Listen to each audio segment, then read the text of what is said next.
నమస్తే, నేను మీ జర్నలిస్ట్ రవిచంద్ర. ఆంధ్రప్రదేశ్లో హత్యలు, అత్యాచారాలు, పట్టపగలే ఇంటి దోపిడీలు పూర్తిగా పెరిగిపోయాయి. ఇది నేనంటున్న విషయం కాదు. తెలుగుదేశం పార్టీకి సంబంధించినటువంటి ఒక అనుకూల పత్రికలో ఈరోజు రాసినటువంటి ఒక కథనం. దాని కథనం సారాంశం మనం వింటే కనుక, రాష్ట్రంలో అత్యాచారాలు, మోసాలు, పట్టపగడే ఇల్లు దోపిడీలు పెరిగాయని ఆందోళన చెందాలా? సైబర్ నేరాలు, ఆర్థిక మోసాలు పెరుగుతున్నా కేసులు నమోదు చేయకపోవడాన్ని ఏమనాలి? జిల్లాకో సైబర్ పోలీస్ స్టేషన్ ఏర్పాటుకు ఇంకా ఎన్నేళ్లు పడుతుంది? 2025లో పోలీస్ శాఖ పనితీరుపై అసంతృప్తి, సంతృప్తి రెండూ వ్యక్తమవుతున్నాయి అని చెప్పి ఇక్కడ తెలుగుదేశం పార్టీకి సంబంధించినటువంటి ఒక అనుకూల పత్రికలోనే రాశారు. ఇక విధ్వంసం నుంచి వికాసం వైపు అడుగులు వేసే క్రమంలో రాష్ట్రాన్ని పీడిస్తున్న గంజాయి, డ్రగ్స్ కట్టడికి చంద్రబాబు ప్రభుత్వం ప్రథమ ప్రాధాన్యత ఇస్తుంది అని చెప్పి మెయిన్గా హెడ్లైన్స్లో అయితే రాశారు. అయితే ఇక్కడ ఒక్కసారి మనం 2014 నుంచి 2019 మధ్య కాలంలో మనం చూసుకుంటే కనుక, ఆంధ్రప్రదేశ్ రాష్ట్రంలో తెలుగుదేశం పార్టీ అధికారంలో ఉంది. ఆ పార్టీ అధికారంలో ఉన్న సమయంలోనే ఆ పార్టీకి సంబంధించినటువంటి అయ్యన్న పాత్రుడు, గంటా శ్రీనివాసరావు లాంటి వ్యక్తులు బయటికి వచ్చి బహిరంగంగానే చెప్పారు. ఏంటంటే, రాష్ట్రంలో గంజాయి పూర్తిగా విచ్చలవిడిగా ఎక్కడ పడితే అక్కడ దొరుకుతుంది, ఇది ఇతర రాష్ట్రాల నుంచి రాష్ట్రంలోకి ప్రవేశిస్తుంది అని చెప్పి వాళ్ళు చెప్పారు. అయితే ఇక్కడ 2014 నుంచి 19 మధ్య కాలంలో గంజాయి విచ్చలవిడిగా రాష్ట్రంలోకి వస్తుంటే, మరి తెలుగుదేశం పార్టీకి సంబంధించినటువంటి ప్రభుత్వమే అప్పుడుంది, మరి ఎందుకు దీన్ని కట్టడి చేయలేకపోయారు అనేది ముఖ్యమైనటువంటి ప్రశ్న. ఇక 2019 నుంచి 2024 మధ్య కాలంలో జగన్మోహన్ రెడ్డి గారు అధికారంలో ఉన్నప్పుడు రాష్ట్రంలో 30,000 మంది మిస్ అయ్యారు అమ్మాయిలు, రాష్ట్రంలో గంజాయికి సంబంధించినటువంటి అత్యాచారాలు జరుగుతున్నాయి, దోపిడీలు జరుగుతున్నాయి అని చెప్పి పవన్ కళ్యాణ్ ఎన్నో బహిరంగ సభల్లో ఆయన ప్రసంగాల్లో మాట్లాడారు. అయితే ఇక్కడ ఆయన మాట్లాడుతూ గతంలో చేసిన వ్యాఖ్యల్ని మనం ఒక్కసారి పరిశీలిస్తే కనుక, ఆయన బయటికి వచ్చి ఏం మాట్లాడారు? ఆంధ్రప్రదేశ్లో పోలీసు డిపార్ట్మెంట్ అనేది అటు రాష్ట్ర ప్రభుత్వ కనుసన్నల్లో పనిచేస్తుంది. ఆ ప్రభుత్వానికి కనుక, అంటే రాష్ట్ర ప్రభుత్వం కనుక పోలీసు డిపార్ట్మెంట్కు ఒక 24 గంటల సమయం ఇస్తే రాష్ట్రంలో గంజాయి అనేదే లేకుండా పూర్తిగా నిర్మూలిస్తారు అని చెప్పి అటు పవన్ కళ్యాణ్ చెప్పిన సందర్భాలు మనకు ఎన్నో ఉన్నాయి. మరి 2024లో మీరు అధికారంలోకి వచ్చారు. అధికారంలోకి వచ్చి ఇప్పటికీ 18 నెలలు గడిచిపోయింది. 18 నెలల కాలంలో పూర్తిగా రాష్ట్రంలో గంజాయి అనేది లేకుండా చేశారా? వాళ్ళకు కేవలం 24 గంటలే పోలీస్ డిపార్ట్మెంట్కి ఒక సమయం ఇవ్వండి అన్నారు. పోనీ ఒక 24 గంటలు కాదు, మీరు 24 రోజులు తీసుకోండి, లేదా ఇప్పుడు 18 నెలల కాలం గడిచిపోయింది పూర్తిగా, రాష్ట్రంలో గంజాయి ఎక్కడా దొరకట్లేదా?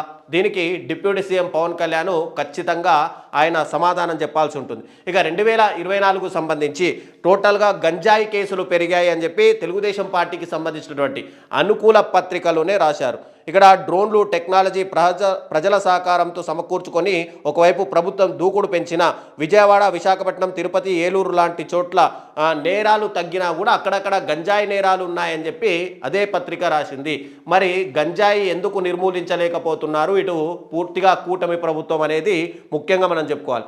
అయితే ఇక్కడ 2024 తర్వాత అధికారంలోకి వచ్చినటువంటి ప్రభుత్వము ఎన్నిగా అటు వైఎస్ఆర్సీపీకి సంబంధించినటువంటి నాయకులపైన, కార్యకర్తలపైన రాష్ట్ర వ్యాప్తంగా ఎన్ని కేసులు నమోదు చేశారో మనందరికీ తెలిసిందే.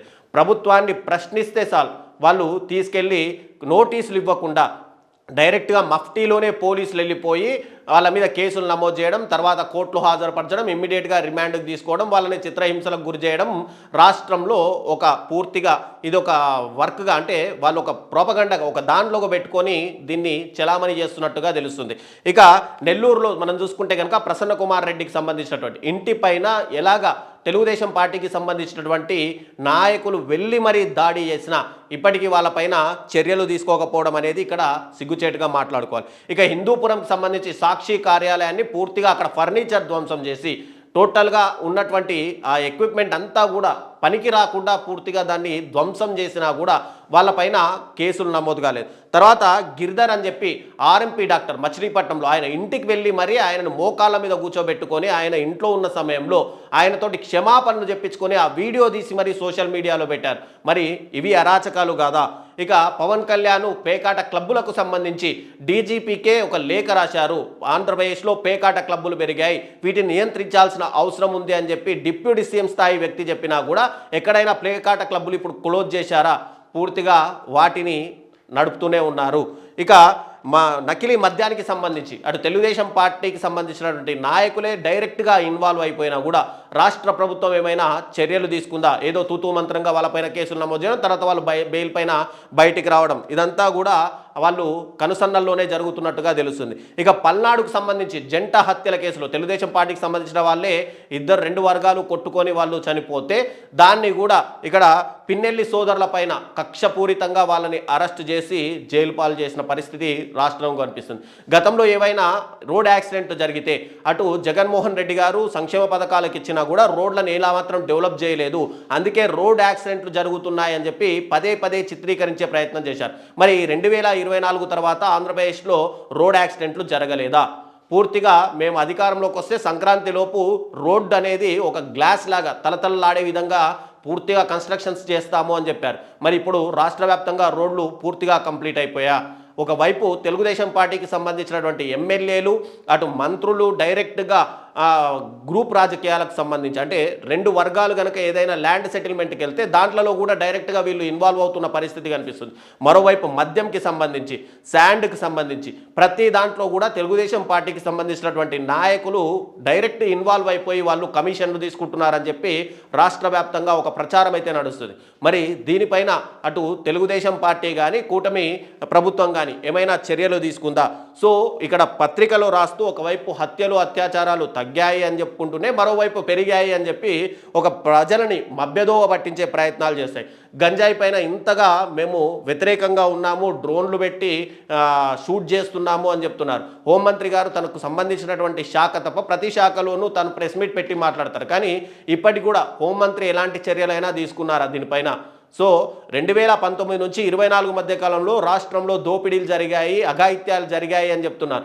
ఇప్పుడు మాత్రం మీరు అఘాయిత్యాలు అలాగే కొనసాగుతున్నాయని చెప్పి కేంద్ర ప్రభుత్వమే పూర్తిగా అమిత్ షానే ఒక లేఖ రాయాల్సిన పరిస్థితి ఇటు వచ్చిందంటే రాష్ట్ర పరిస్థితి ఎలాగుందో మనం ఒక్కసారి అర్థం చేసుకోవాలి. ఇక కమ్యూనికేషన్ లేదు ఇట్లా డిపార్ట్మెంట్లకు సంబంధించి అని చెప్పి టోటల్గా ఏది ఆ రాష్ట్రాలకు కేంద్రపాలిత ప్రాంతాలకు సంబంధించినటువంటి ర్యాంకింగ్స్ ప్రకటిస్తే కూడా ఆ ర్యాంకింగ్స్లో కూడా ఆంధ్రప్రదేశ్ లాస్ట్లో చిట్ట చివరి నుంచి మొదటి ప్లేస్లో కనిపిస్తుంది. అంటే పాస్ మార్కులు కూడా సాధించలేకపోయింది. సో రాష్ట్రంలో ఇప్పటికైనా ప్రతి ఒక్కరూ అర్థం చేసుకుంటున్నారు. ఇటు మీరు ఎంతగా తెలుగుదేశం పార్టీకి అనుకూలంగా వార్తలు రాసినా కూడా రాష్ట్రంలో అఘాయిత్యాలు పెరిగాయి, 30,000 మంది అమ్మాయిలు మిస్ అయ్యారు అని గతంలో పవన్ కళ్యాణ్ చెప్పారు. మరి ఇప్పటికైనా వాళ్ళని వెలికి తీశారా? గతంలో దిశా చట్టం తీసుకొస్తే దాన్ని మీరు మార్చి ఇప్పటికైనా యాప్ పర్ఫెక్ట్గా పనిచేస్తుందా? దీనిపైన ఖచ్చితంగా రాష్ట్ర ప్రభుత్వం ప్రజలకు సమాధానం చెప్పాల్సిన అవసరం అయితే ఉంది.